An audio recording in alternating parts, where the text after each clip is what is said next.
नमस्ते बच्चों, आज मैं आप लोगों को समास को अच्छी तरह से समझाऊंगी कि समास क्या होते हैं, समास क्या कहलाते हैं। समास का मतलब होता है किसी भी बात को संक्षिप्त में कहना। समास का शाब्दिक अर्थ ही होता है संक्षिप्तीकरण। शाब्दिक अर्थ इसका होता है संक्षिप्तीकरण। संक्षिप्तीकरण।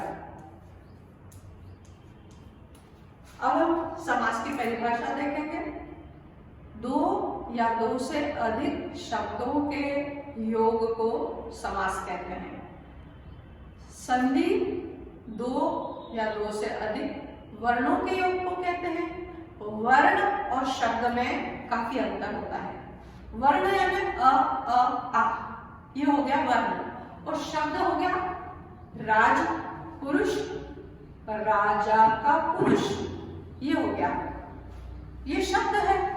राज पुरुष ये शब्द है, और क प्लस क इज इक्वल टू का, ये हो गया वर्ण।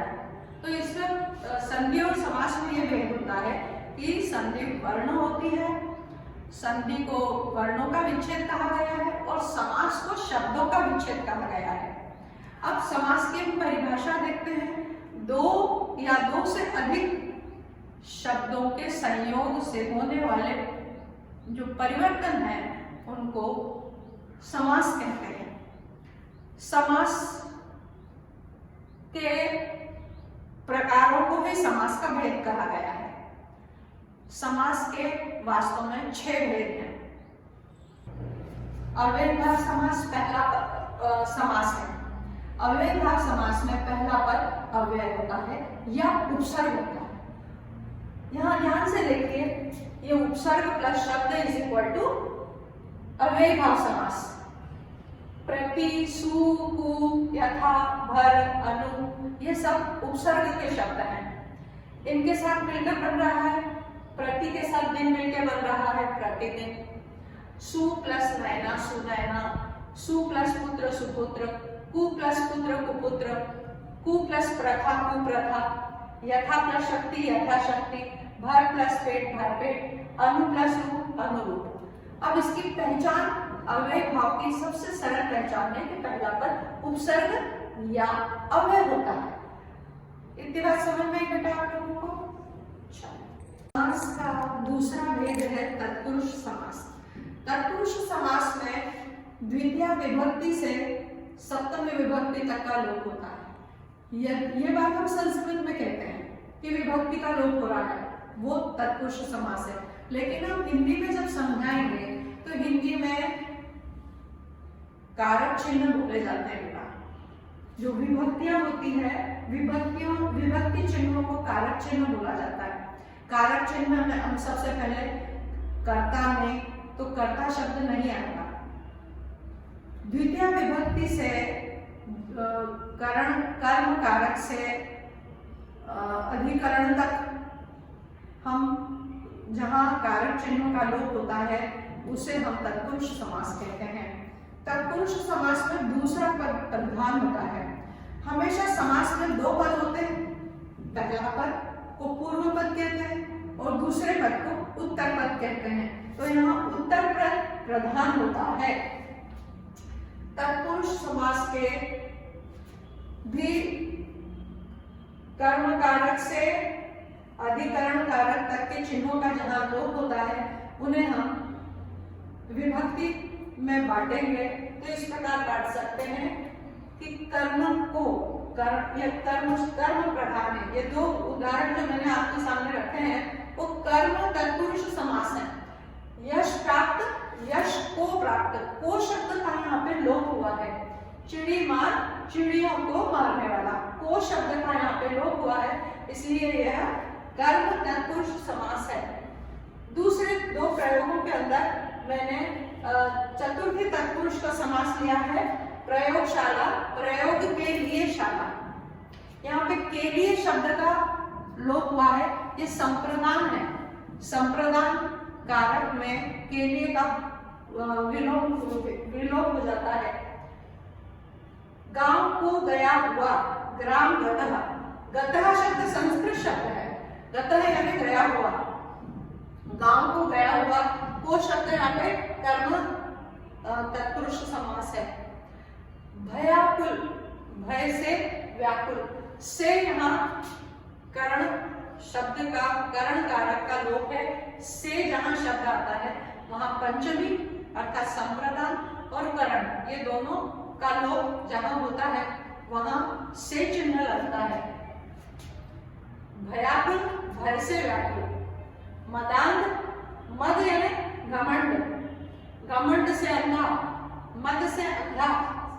धनहीन, धन से हीन अर्थात हीन यानी गरीब, धन से गरीब। यहाँ से चिन्हों का जहां लोप हो रहा है वहां दो जगह करण चिन्ह का लोप है और दो जगह संप्रदान का लोप है। पथ भ्रष्ट, पथ यानी मार्ग, मार्ग भ्रष्ट यानी भटका हुआ, मार्ग से भटका हुआ। लेकिन हम दोनों शब्द ये पकड़ेंगे, पहला और दूसरा, और इनके बीच में हम कारक चिन्ह का लोप बताएंगे। तो पथ यानी मार्ग, पथ से भ्रष्ट। राजाज्ञा, राजा की आज्ञा, यहाँ षष्ठी तत्पुरुष समास है और वैसे देखा जाए तो संबंध का, संबंध में संबंध का चिन्ह होता है का के की। काके की जहां लोप होता है वहां पे षष्ठी तत्पुरुष समास होता है। राजाज्ञा, राजा की आज्ञा। राजपुरुष, राजा का पुरुष। शिवालय, शिव का आलय, आलय का मतलब होता है घर, शिव का आलय अर्थात शिव जी का मंदिर। इतनी बात समझ में है बेटा? अब तत्पुरुष समास में मैंने अधिकरण समास नहीं बताया था आपको। अधिकरण में चिन्ह होता है मैं और पर। आप बीती, आप पर बीती। गृह प्रवेश, गृह में प्रवेश। आनंद मग्न, आनंद में मग्न। तो पर में जो शब्द है ये कारक चिन्ह है अधिकरण, और अधिकरण का लोप होने पर यहाँ पे सप्तमी तत्पुरुष समास आता है। अब इसी के अंदर एक समास और होता है जहां अ और अन के माध्यम से नकारात्मकता बताई जाती है, वहां पर न्य तत्पुरुष समास होता है। न्य तत्पुरुष समास में हमें देखना है कि अ और अन जहां लगा हुआ है, ये इसकी पहचान है बेटा। ये ट्रिक है कि हम कैसे समझेंगे कि ये न्य तत्पुरुष है। यहाँ पे अ और अन शब्द लगा होता है। अधर्म, बिना धर्म का। अनावश्यक, जो आवश्यक नहीं है। नहीं शब्द लगेगा, अ के लगने पर नहीं शब्द हम विच्छेद में बताएंगे। जो धर्म नहीं है, जो आवश्यक नहीं है, तो अन और अ से यहाँ नहीं शब्द का प्रयोग समझ में आता है, वहां पे न्य तत्पुरुष समास होता है। अब मैं आपको तीसरा कर्मधारय समास बताती हूँ। कर्मधारय समास में पहला पद विशेषण होता है, दूसरा विशेष्य होता है। विशेषण का मतलब क्या होता है? जो किसी शब्द की विशेषता बताए उसे विशेषण कहते हैं। जैसे मैंने कहा नीला कमल, तो मैं कमल की विशेषता बता रही हूँ कि कमल नीला है ना। नीलकंठ, जिसका कंठ नीला है, तो ये उदाहरण होगा। उन्हीं उदाहरणों को अब हम यहाँ पे लिखित में समझाएंगे कि कर्मधारय शब्द में, कर्मधारय समास में पहला पद विशेषण होता है। जैसे नील कमल, नीला कमल, कमल की विशेषता बता दी नीला कमल। महाकवि, जहां महाशब्द लगता है वहां विच्छेद में महान शब्द हो जाता है, महान कवि। महारानी, महान रानी। चंद्रमुखी, चंद्र के समान उज्ज्वल मुख वाली। महादेवी, महादेव, महान देव, जो देवों के देव है महादेव, है ना। तो ये हो गए हमारे पहला पद विशेषण। ये ट्रिक है, पहला पद विशेषण जहां होता है वहां कर्मधारय समास होता है। समास में पहला पद संख्यावाची होता है। आपको इससे समझ में आ जाएगा। चौराहा, चार राहों का समाहार। समाहार का मतलब होता है बेटा समूह। पर समूह लिखना नहीं चाहिए, समाहार भी लिखा जाता है जब हम विच्छेद करते हैं। तो पंचवटी 5 वटों का समाहार, नवरत्न 9 रत्नों का समाहार, सप्तर्षि 7 ऋषियों का समाहार, त्रिभुज 3 भुजाओं का समाहार। समाहार का मतलब होता है समूह। ये मैं समझाने के लिए कह रही हूँ आपको समूह। आपको लिखते समय जब हम विच्छेद करेंगे तो आपको समाहार ही लिखना है। Okay, understand.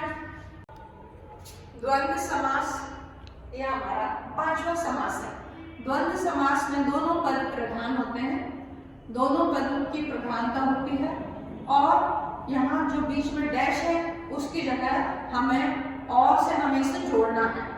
संयुक्त स्वर संयोजन होता है इसका और के साथ, माता पिता, माता और पिता, सुख दुख, सुख और दुख, दिन रात, दिन और रात, भाई बहन, भाई और बहन, पाप पुण्य, पाप और पुण्य।